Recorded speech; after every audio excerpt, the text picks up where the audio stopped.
Sweet. Awesome. Got him rolling. Thank So, you. man, How's it going? Thank you so much. Wow. no problem. That was quick and You kind of had a good time. You kind of had a good time. I've seriously had people backing out and I'm like, "Oh no, what am I going to do?" So I know that feeling. so this is Hey, awesome. congrats to your boys. I know you waited a long time for that. Oh yeah. Longer than I was alive. That's how long I've been waiting for that. Yeah. Did you watch the games or do anything? Oh yeah. We got into it. It was so fun being in the city Yeah. during all that. So Are you a baseball fan or it is my least favorite sport. I got excited nonetheless. So we watched all the games. So That's fun. yep. Well, the class I'm in is leadership and ministry with Dr. Hayes. Okay. And one of the requirements of the class is that we do interviews with 3 different leaders of organizations in different age brackets, 20 to 40, 40 to 60, and 60 plus. Okay. And so you're in the 60 plus division. And you got the wrong guy.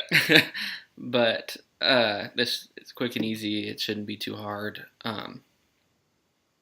So we can just jump right into it if you're good with that. Yeah, let's do it. Awesome. And I'm recording this right now. Is that okay with you? Okay, Yeah. sweet. So what's your name? What position do you hold? And what organization do you lead? My name is Miguel Guerreiro, and I am the campus pastor of Evangel Church Archie in Archie, Missouri. So awesome. And how did you get to be in this position? I've always had an interest in church planning. That's been a big, well, it's my calling. So when I was doing my master's degree in Springfield, I was just trying to stay active in preaching and things like that. So anytime I could, I'd do youth retreats and things like that. And I got connected with Evangel by doing a youth retreat. And after did a couple events with them, I just talked to the senior pastor, and he started asking me about kind of what my wife and I's dreams are and what we want to do. And we said, well, really, church planning. He said, well, I've got an interesting idea for you. And so then he started telling us about this. Basically, there was a church that was about to close in Archie, Missouri. Archie's rural. It's got 1,000 people.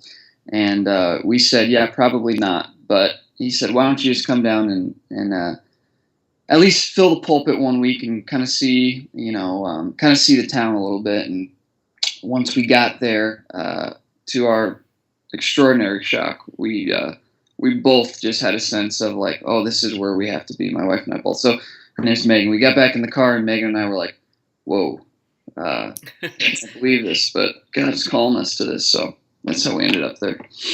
Awesome. And so is it a parent affiliate, or are you district affiliated, or?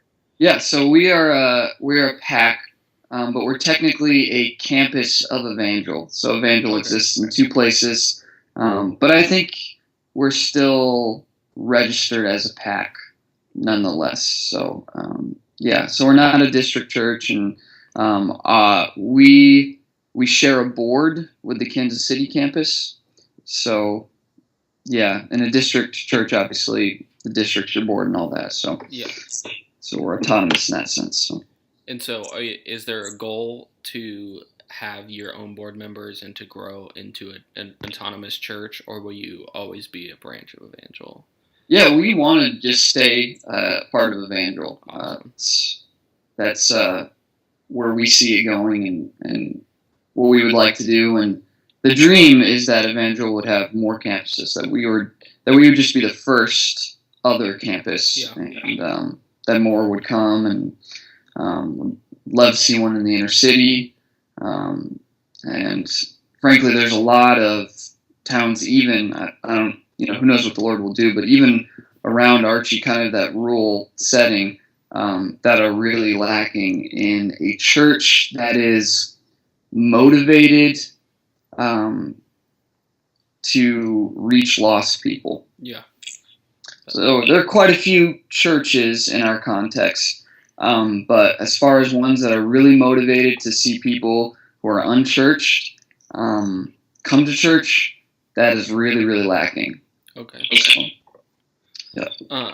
While you've been in leadership, what are some of the major obstacles you've run into, and then how have you either overcome them or began a process to slowly work at them? Yeah. I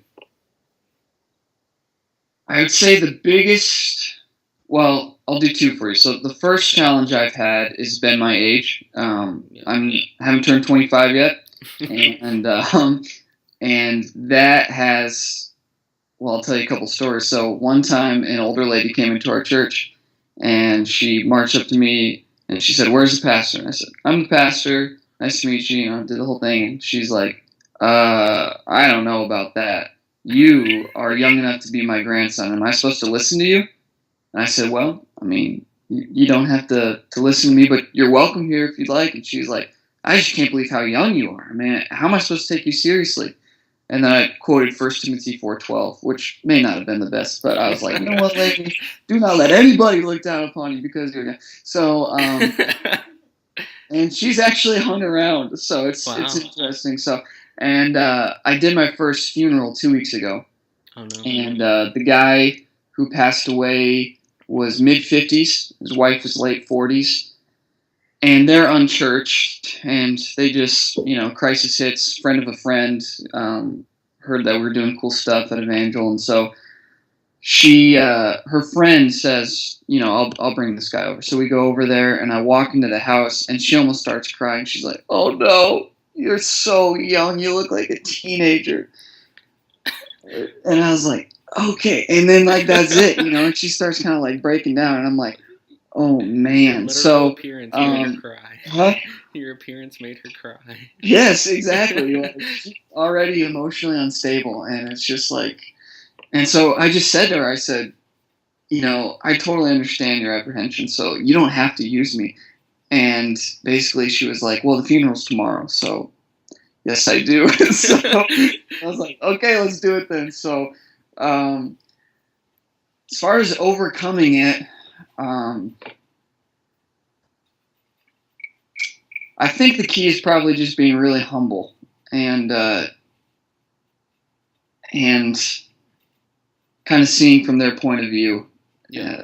I get it, it is crazy, but the Lord's called me to it.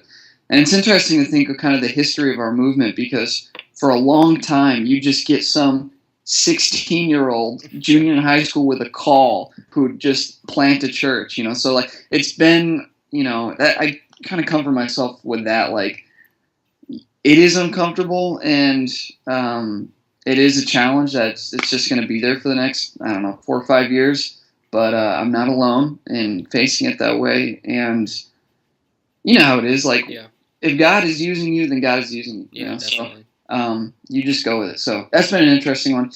The other really huge challenge, and I haven't figured out how to overcome it yet, is the isolation of Archie. It's hard to work alone all the time. I'm an extrovert, draw energy from people, but even more than that, it's hard not having any help. And the CMN guys will say, I know they just came through, and if Earl spoke, I know that he said, "Never go alone." He says it every time Earl speaks at a CMN thing. Never go alone, never go alone, never go alone. And I think that's great advice. So with Evangel, it's unique because we have this Kansas City support, but there's been this conscious effort not to have Kansas City invade Archie. Yeah. And for that reason, we've really only had one guy, Matthew, come and help, and kind of by design, but what we need, and the answer is still not just Kansas City people coming all the time. The answer is people feeling so compelled by what God's doing in Archie that they do become a part of the community. It's still the only answer. Yeah. But when you're in a rural setting, I've contacted a lot of different schools and places, and just thought of different people who might be in it. It's just hard to convince people. I wouldn't be here unless I was sure I was called. So, it's like I got 2 gas stations and that's it. Um, so that's been a big challenge. And my only action step right now is just to keep praying, because I feel like there will be something and it's going to surprise us. And I do think help's going to come. So those have been the 2 biggest challenges in our context. And then to just follow up with that, what's one major success you've had? And Yeah. Let's see. So our biggest success in our context has been,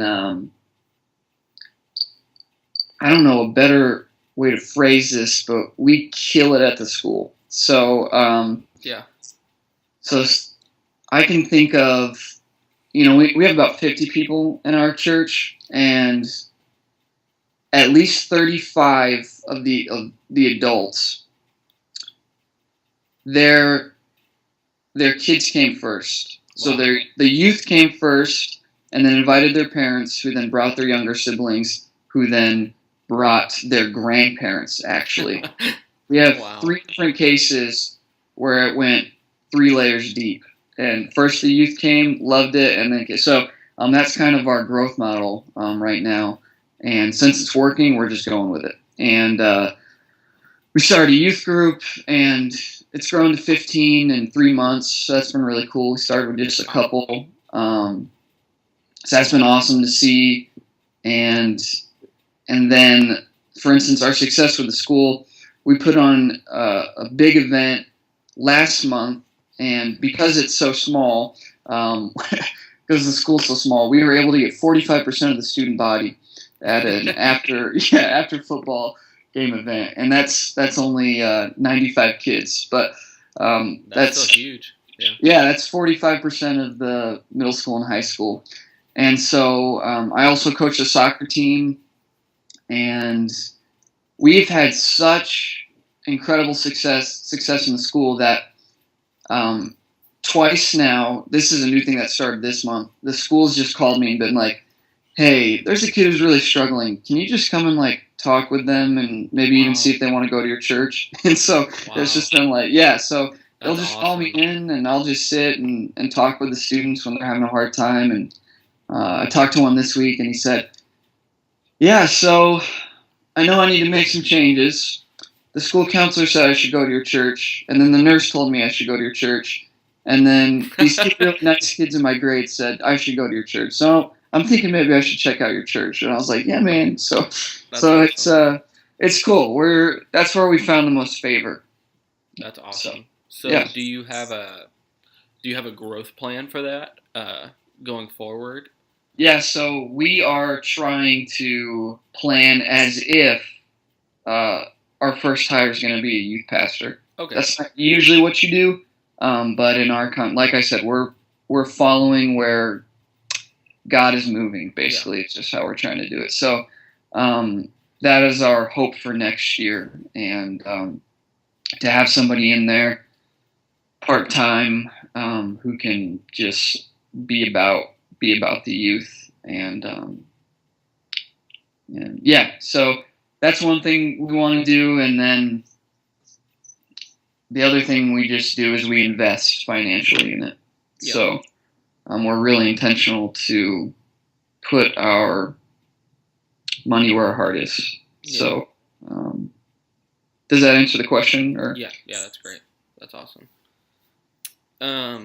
What is one thing before you went into this that you wish you would have understood, either about the community, about the position itself, about the church, about anything? What's one thing you just wish you had a better grasp of before going into it?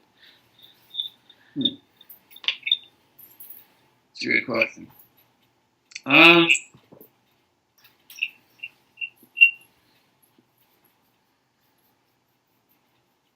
I think I wish I would have known a little more. I mean, I don't know. nope. I was blessed. Nobody tried to sell this to me for anything other than what it was. Yeah. Uh, Pastor Jason, senior pastor, is a. I know I'm saying stuff you know, but it's being recorded, so I'm assuming somebody who doesn't have the knowledge you know. So Pastor Jason, he is a really honest, down to earth guy. So I don't feel like I was sold something, but I wish I would have known how isolating it would have been and made a greater effort before we got here to get another team member or two. Yeah. Um, I had heard it over and over and over again, but I just thought in this context it would be different, but it's really not. Like, you have to have a team. And if it wasn't for the volunteer we do have from the Kansas City campus, I mean, we'd already be totally burnt out and toasted. Wow. I mean, so it's just, there's so much to do when you're the only one, so, and I don't think church is supposed to be that way.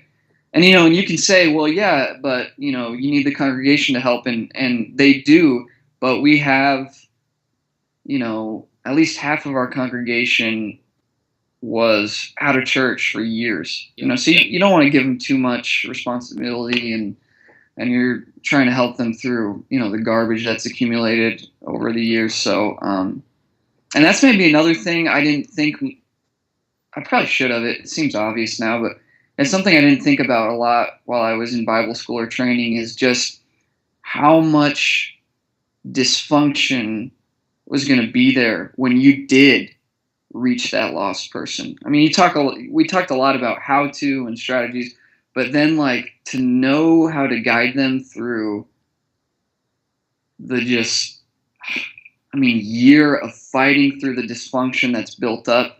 Yeah. I didn't put enough thought into that. And so that's been something that, one of the areas where I felt a little scrambly. So timeline of spiritual growth. Would that be a good way to say that? That's a good way to put it. Yeah, just helping people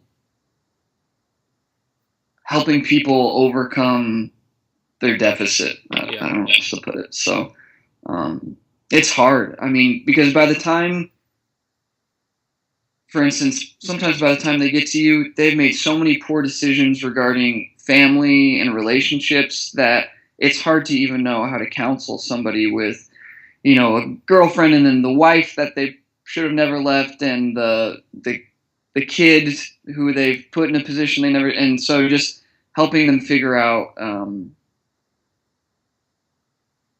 what to do. I mean, you really rely on the Holy Spirit, because it gets so messy that there isn't a clear answer anymore. And you just gotta pray with them. I don't know what to tell you. You've made a big mess, and just loving them and helping them and being there. For whatever reason, it may just be a fault of mine, but I never put a lot of thought into that during my education. So,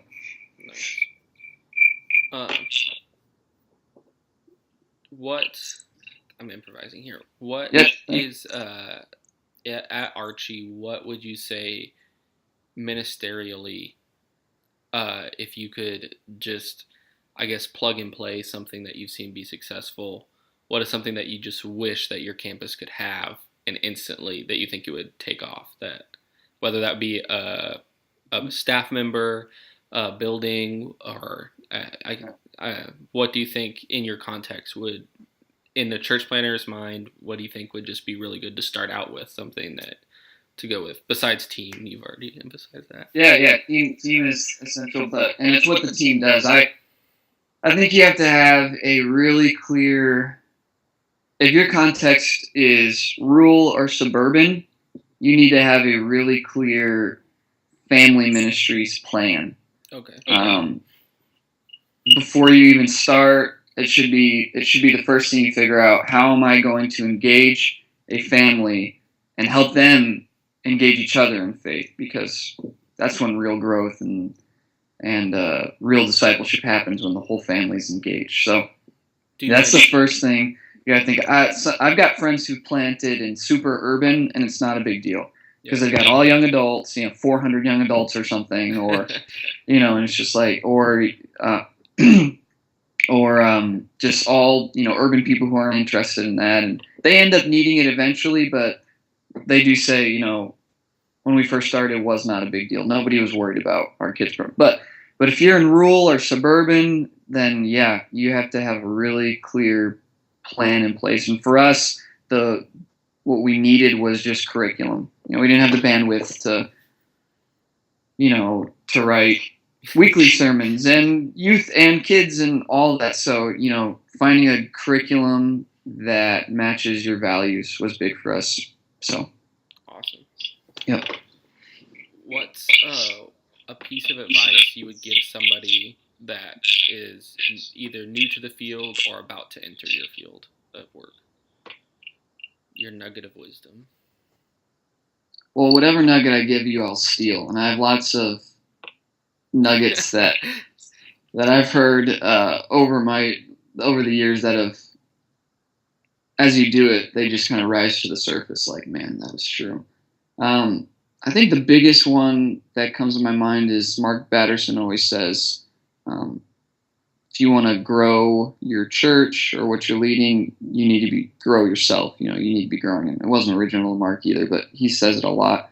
And I think that's a really big deal. I mean, when you're ministering and you're out there with people, there's going to come a point where you don't have the answers, you don't have the bandwidth, but your prayer life's going to sustain you through that confusion. And there's going to come points where people have questions for you, and your extra reading that you've been doing, your continued study, the way you continue to challenge yourself, can be the difference between just another, like, man, I guess I still don't have very much clarity on that, and the light coming on. Yeah. I mean, we really value, practical teaching that makes a difference.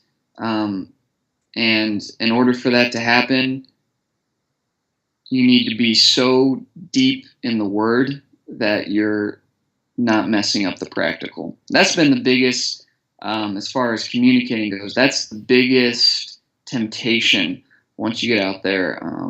Everybody's got a tendency to either be, to edge towards practical or to edge towards biblical, and you're learning to be both, but when the time runs out and you got stretched, it's like you kind of have a tendency, and it's just like, how deep am I going to go, and is it going to get deep enough in me that I'm able to communicate it in a practical way? So the one thing I would say is be determined to continue to grow.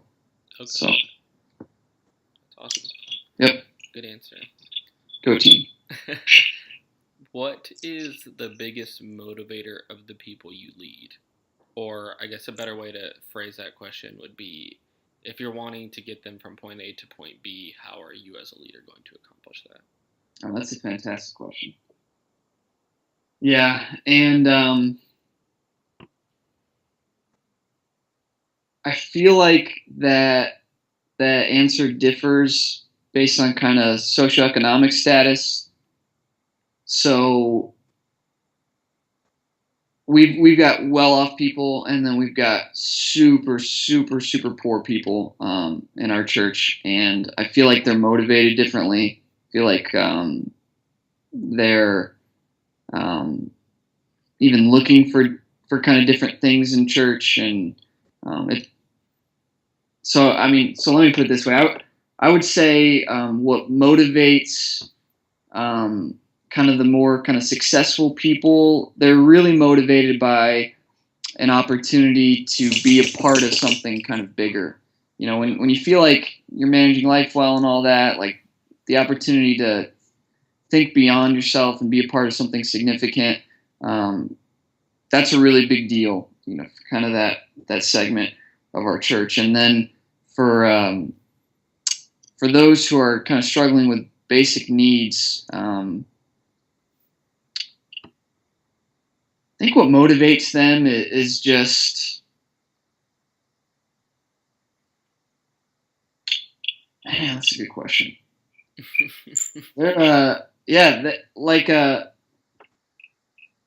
those who don't have a lot in our church seem kind of just, I don't have to do much to motivate them, I guess is why I'm having a hard time pinpointing it. I mean, they're just, this is like church is like their one big thing in life. You know, it doesn't cost anything. They're welcome there, despite their status, where maybe in other places they don't feel like they've got a place. So they're just a little more naturally motivated. There's just doesn't seem to be as many distractions in their life.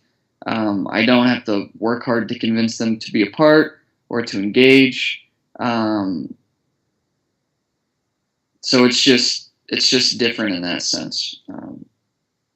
So, and honestly, I don't think I think that's a good question. I don't think I've given it enough thought to really give you an answer worth your time. But that was my gut reaction. So you at least got that. Sounds good. And then final question. What has so far been your most rewarding experience as a leader?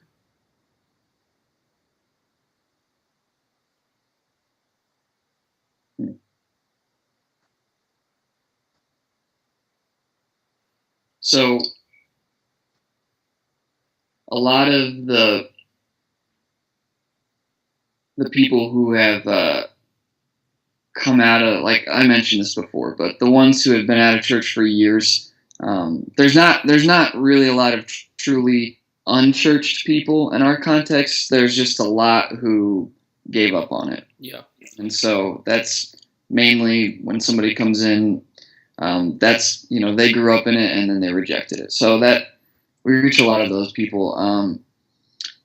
The most rewarding thing for me has been to see the restoration in their families, and to see divorced people get back together.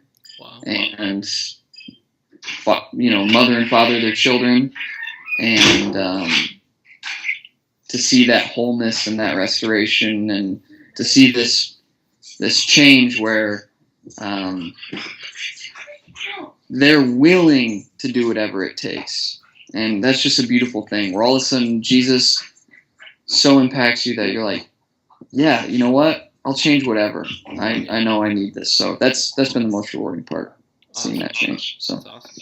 Yeah. Well, thank you so much for doing this. No problem, man. That was awesome. If you need anything, or I can help you guys with anything, let me know. Or cool. If you need me to whip Matthew in shape, and just. Dude, Matthew, man, we're so grateful for Matthew. Bringing him in the first place, so. He's a great guy. He's a man. Hi, Dr. Hayes. Well, thank you so much. No problem. You have a good one. You too.